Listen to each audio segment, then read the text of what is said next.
My parents banned my son from Christmas dinner, so I exposed their greed, cut off the money, and watched their perfect image collapse. I never imagined I'd become a widow at 33, but here I was. I needed someone to sit in my small kitchen at 7 a.m., trying to hide my tears while making breakfast for my son, Lucas. He was only 7, far too young to grasp the full weight of the loss that had cast a shadow over our lives.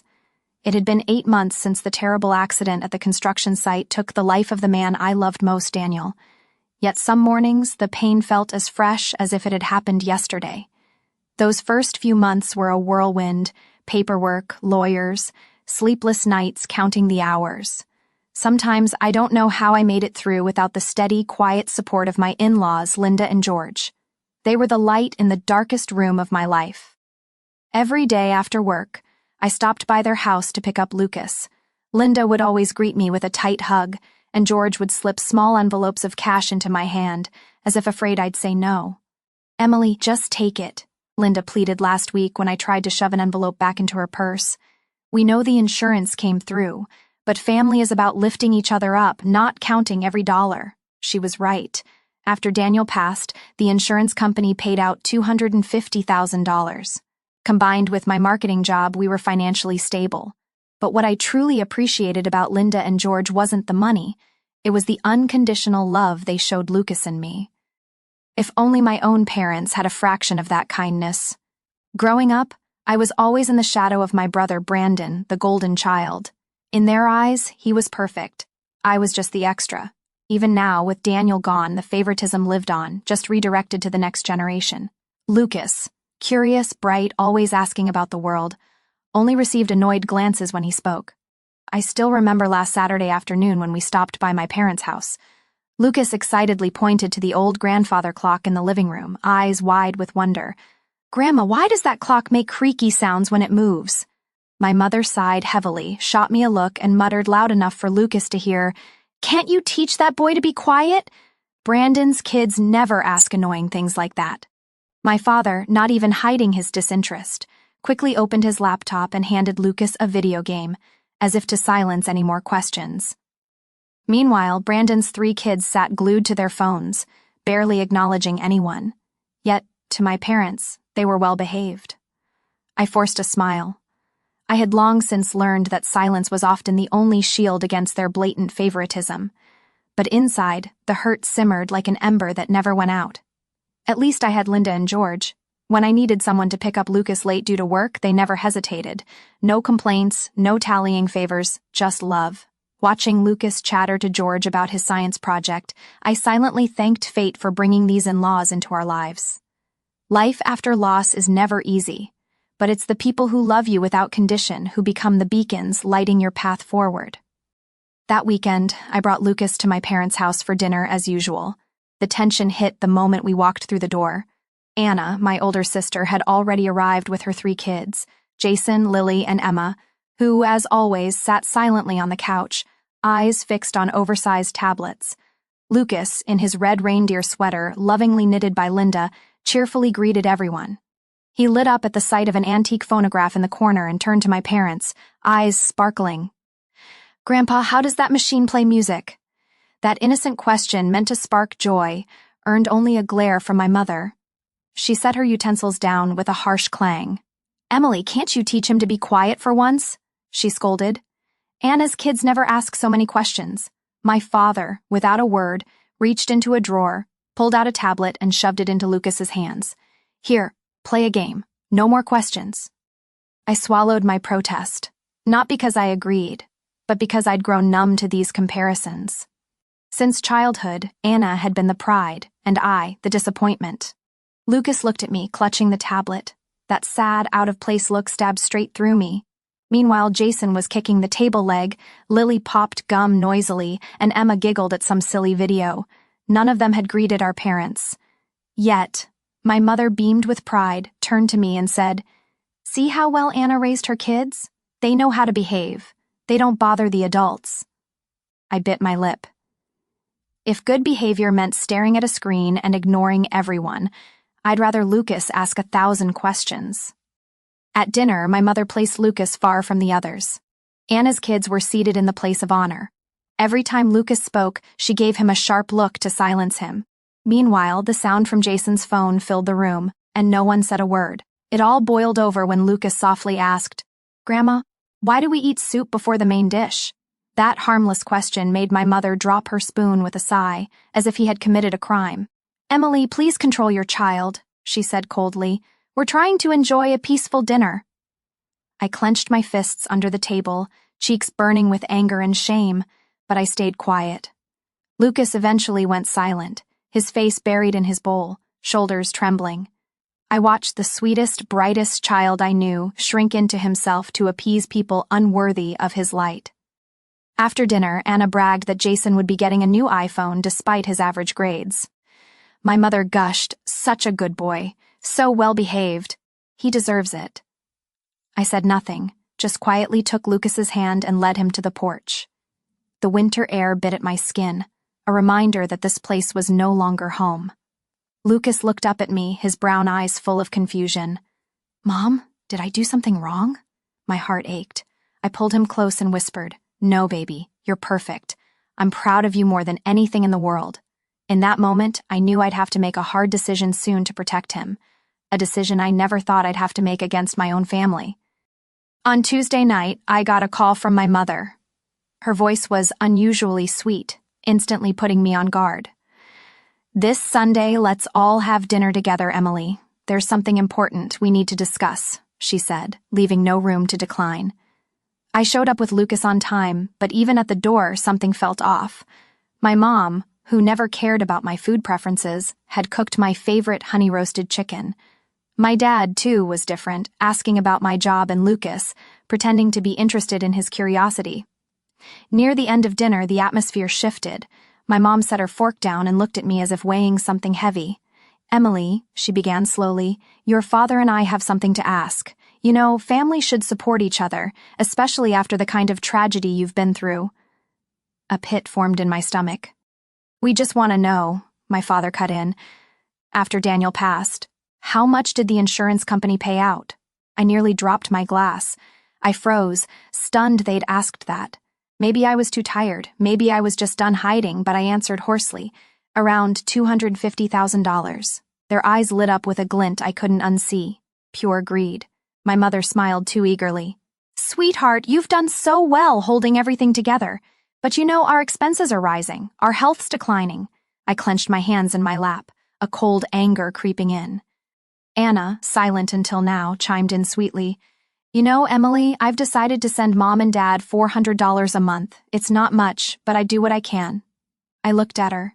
She smiled kindly, but her eyes bored into me like a drill. My mom jumped in. "Emily, if you could send $1,000 a month, things would be so much more stable. You have a good job, the insurance helped, and Lucas doesn't need much. Please help us through this tough time." Their words hit me like ice water, not because of the money, but because they saw me as an endless bank account. "I'll think about it," I said flatly. That night, after tucking Lucas in, I sat in the kitchen for hours staring at Daniel's photo. He once promised to protect us, but now it was my own family forcing me into a battle I never saw coming. Days later, worn down by constant calls and draining texts, I gave in. I set up an automatic transfer, $1,000 a month gone from my account. I told myself, if this makes my parents happier, if they treat Lucas better, then maybe, just maybe, it's worth the cost. But from the very first month, I began to realize my sacrifice would never be enough for them. And then an even more bitter truth was waiting ahead, one that made me see I wasn't just a victim of greed, but a pawn in a game that had been rigged from the start. That first month of sending the money, I tried to convince myself everything would be okay, that at the very least I'd get help when I needed it. But that hope shattered quickly, piece by piece.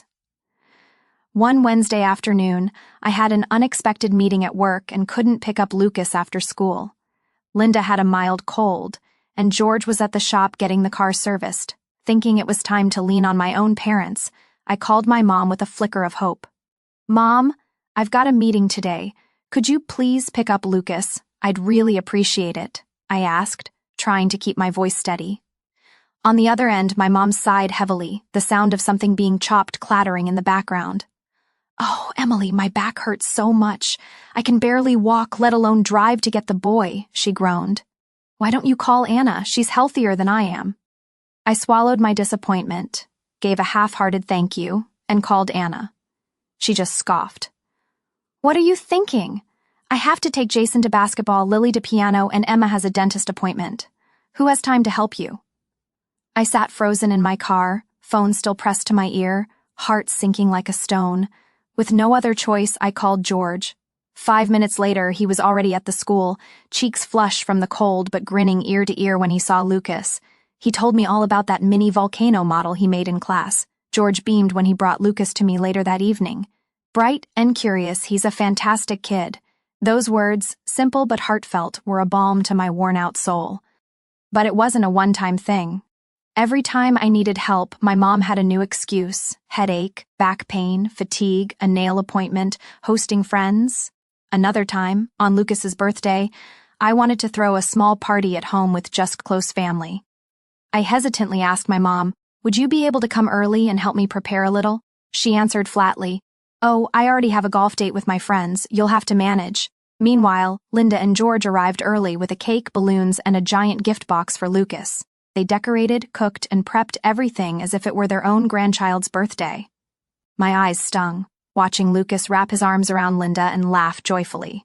He'd lost his father, but he still had people who truly loved him. All the while, that $1,000 kept leaving my account every month, disappearing into a void with nothing in return but neglect and indifference from my own parents. One day, I called my mom. Her voice was cold, distant. "Emily, I'm busy. Let's talk tomorrow." I had only wanted to ask if she could come to Lucas's first school play, but I didn't bother explaining. I just hung up. That night, in a packed auditorium, only Linda and George showed up, waving excitedly from the third row. Lucas scanned the crowd. When he saw them, his face lit up. He stepped onto the stage, more confident than ever. I clapped, tears streaming down my cheeks before I noticed. I realized then that the people who truly love my son don't need money to care. They love him for who he is, not what they might gain. And right there, deep inside, a quiet resolve began to grow. I would not let Lucas grow up in an environment of toxic comparisons and conditional affection. One day, I would break free from these chains. One day, I'd teach Lucas that real love never has a price tag. A week before Christmas, Lucas and I were hanging red ornaments on the tree when the phone rang. It was my mom. "Emily, we're having our usual Christmas Eve dinner," she began, her voice sweet with artificial cheer. "But this year it'll be adults only. No kids, okay?" I froze. "What do you mean? Lucas isn't invited?" "That's right, sweetheart. We want a more elegant evening. Wine, adult conversation, none of that noisy kid stuff. Lucas can stay with Linda and George. I'm sure they'll be thrilled." I stood still, the cold starting from my heart and reaching my fingertips. I forced a reply. "Okay, I'll figure it out." I never told Lucas. How could I explain that on the most magical night of the year, a night meant for children, his own grandparents didn't want him there? All week I wrestled with my thoughts. Would skipping the dinner be too extreme? But bringing Lucas only to have him sit outside wasn't right either. In the end, I chose a middle ground. I'd leave Lucas with Linda and George for a few hours, show up to my parents' house to do my duty, and leave quickly. On Christmas Eve, I drove alone, carrying carefully wrapped gifts. The driveway was packed, more cars than any year before. As I reached the porch, I heard laughter and holiday music from inside. But what froze me in place was the scene that greeted me when the door opened. Kids everywhere. Jason was chasing Lily around the tree. Emma sat under the table building blocks with Aunt Lucy's little ones. Even distant cousins' children were smashing toy hammers in the middle of the living room. I stood paralyzed, hand clutching the gift bag until my knuckles turned white. "Emily, you made it!" Anna beamed, rushing over. "Come in, everyone's waiting." I stepped inside, the noise of the children roaring in my ears, one burning question in my mind. If it's an adults-only party, why are all the kids here except for Lucas? An aunt approached with a smile. "Where's Lucas? Don't tell me he's sick." Before I could answer, my uncle chimed in. "Yeah, I was hoping to see that sweet boy tonight." Whispers started to spread like wildfire. I slipped through the crowd, searching for my mother. She was laughing, pouring wine, completely ignoring my piercing stare. I took a deep breath and walked straight to her. "Mom," I said, calm but firm. "We need to talk." She flinched slightly, then recovered and pulled me toward the hallway near the kitchen. "You said this was adults only," I said flatly. "So why are all the other kids here except for Lucas?" She pressed her lips together, avoiding my gaze. "Lucas, he's just too excitable, Emily. Don't you see, at gatherings like this we need children who know how to be quiet and not cause a scene." I let out a bitter laugh. "Oh, because Jason nearly knocked over the tree, Lily was screaming, and Emma kicked the sofa? That's your idea of good behavior?" She went silent, then forced a weak smile. "They're just kids, Emily. Don't ruin Christmas." I stood there, feeling my heart splintering. Without another word, I turned and walked out of that suffocating house, leaving behind the music, the laughter, and the carefully rehearsed smiles. I didn't open gifts. I didn't say goodbye. My footsteps echoed across the hardwood floor, striking the decay of a relationship I had tried too long to mend. That Christmas Eve, I finally understood, in my parents' eyes, Lucas and I would never be good enough. Not for their warped standards, not for their hollow approval. But I didn't leave right away. My feet carried me not to the door, but to the middle of the living room where everyone gathered around the big tree, still laughing. I set the gift bag down, took a deep breath, and raised my voice over the Christmas music. "Everyone," I said. The room quieted, all eyes turned toward me. "You're probably wondering why I came alone tonight, why Lucas, the boy so many of you adore, isn't here." A few people nodded. I heard Aunt Lucy whisper, "I thought he was sick." I smiled faintly, eyes locked on my mother, frozen by the drink table. "The truth is," I continued, voice sharp, "my mother clearly told me this was an adults-only party. No kids allowed." Gasps rippled through the room. Anna glanced nervously at our mom. Jason, Lily, and Emma looked up from their phones. "But as you can all see," I said, motioning to the swarm of children, "there's no such rule. There's only one child who wasn't welcome, my son." The room felt like it froze over. My mom rushed toward me, hissing, "Emily, this isn't the time." "No, Mom," I cut in, unnervingly calm. "This is exactly the time. Time for the truth." I turned to the rest of the family, my voice unwavering. "For months I've been sending my parents $1,000 a month, hoping they'd love and support Lucas. I thought I was doing the right thing, trying to make up for what he lost." A stunned silence settled. I continued before anyone could interrupt. "My mom said Anna was also contributing $500 a month, but it turns out," I turned sharply to Anna, "that was a lie." Anna's face drained of color.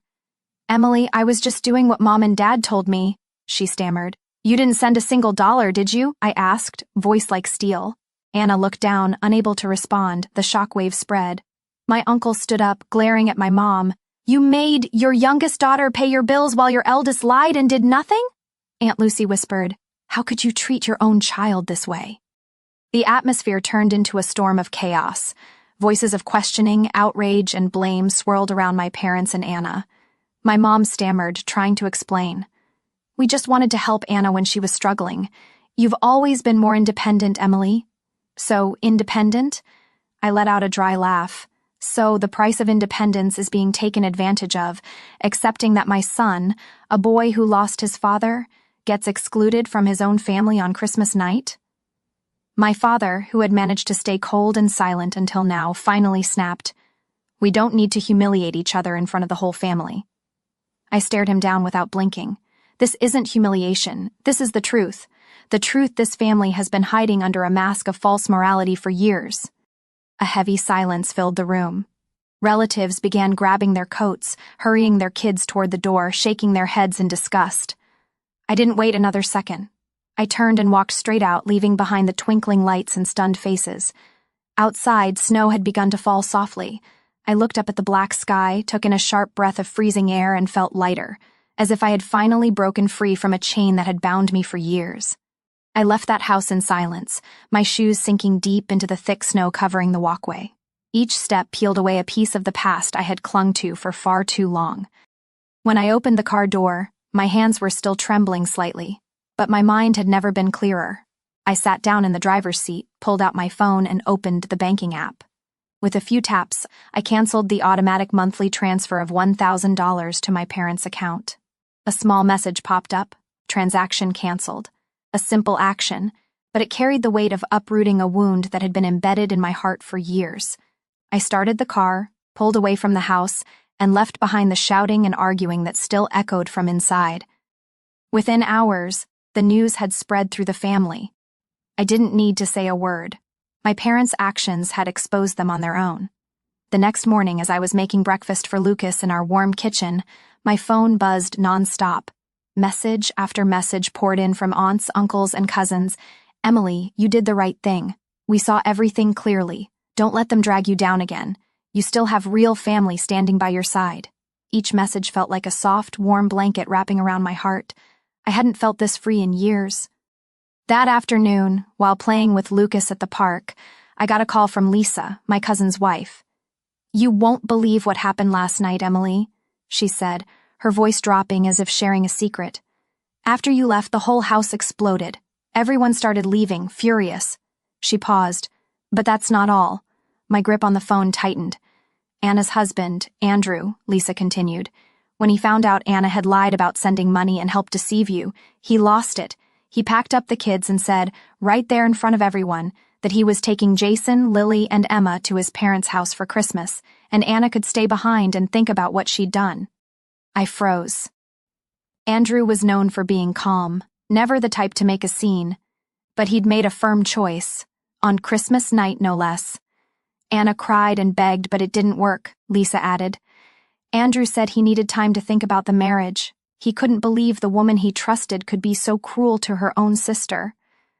I closed my eyes, letting the icy wind brush across my cheeks. Maybe, finally, justice had found its own way, even if late. That night, I received a flood of texts from my mom, dad, and Anna. "We just wanted what's best for the family. I'm alive. Don't let something small tear us apart. Sis, I messed up, but don't take it this far." I read every message, eyes dry. Not a single real apology, just excuses, shifting blame, and desperate attempts to pull me back into a life where I stayed silent and they kept taking. I didn't reply. I no longer owed anything to people who treated family like a bargaining chip. I pulled Lucas into my arms, breathing in the clean scent of his hair. He giggled and asked sweetly, "Mom, next Christmas, can we spend it with our real family?" I smiled, tears spilling over, not from sadness. "Absolutely, sweetheart," I whispered, "with the ones who truly love us." This Christmas, I lost a family, but I found myself, and that was worth more than anything in the world. The days after Christmas passed in a calm I hadn't known in years. No more pushy texts, no more guilt-tripping calls. Just me, Lucas, and the people who truly cared for us. But peace didn't last long. On New Year's morning, as Lucas and I were decorating the living room with the handmade crafts he'd made, the doorbell rang. Through the small window, I saw my parents and Anna standing on the porch, holding a large gift box wrapped in bright red paper. Their faces were pale from the cold, but their eyes were filled with hesitation and calculation. I cracked the door open and stood firmly in the doorway. "Emily, sweetheart," my mom began in a tone unusually gentle, "your dad and we've thought a lot about everything. I'm sorry for what happened," Anna added, standing behind her, clutching the edge of her coat. "Emily, I really am sorry. I messed up." I kept my expression cold, my eyes locked on them. "We brought a gift for Lucas," my dad said, extending the box like it could fix everything, something special to make things right. I glanced at the big box, just a cheap distraction, nothing more. My parents apologized. My mom continued quickly, "Just give us a chance, and we can mend this family." I stood silent for a few seconds, feeling the cold wind slipping through the crack of the door. Then, slowly and clearly, I said, "You're not sorry for hurting me and my son. You're only sorry you got exposed in front of everyone." My mother's face turned pale. My father clenched his fists, veins bulging. Anna stared down at the ground. "All these years," I went on, voice calm but razor sharp, "you treated me like your personal bank. And Lucas, a boy who lost his father, was treated like a stranger. Every word of affection came with a price tag. And now, just because your reputation's on the line, you come begging for forgiveness." No one responded. Only the wind and their shallow, ragged breaths filled the silence. I shook my head and pushed the door a little closer shut. "Lucas doesn't need hollow gifts," I said, locking eyes with them. "My son needs a family that loves him with their hearts. not with neatly wrapped boxes covering up guilt. Anna broke in, voice choked. "Emily, I've already lost Andrew. I don't want to lose you, too." My grip tightened on the doorknob, and all the years of deception and disrespect came rushing back. "You didn't lose me because of tonight," I said firmly. "You lost me the day you helped our parents build a lie to take money from me and then turned your back on your own nephew on Christmas Eve." My parents stayed silent, their faces contorted in a mix of anger and helplessness. I stepped back and spoke with finality. "From now on, I don't want you or Anna showing up at my house again." Without waiting for another word, I closed the door. The sound of the wooden latch clicking into place was like a full stop to years of endurance. Through the window, I watched them linger in the yard for a few more minutes, as if hoping for a miracle to reopen the door.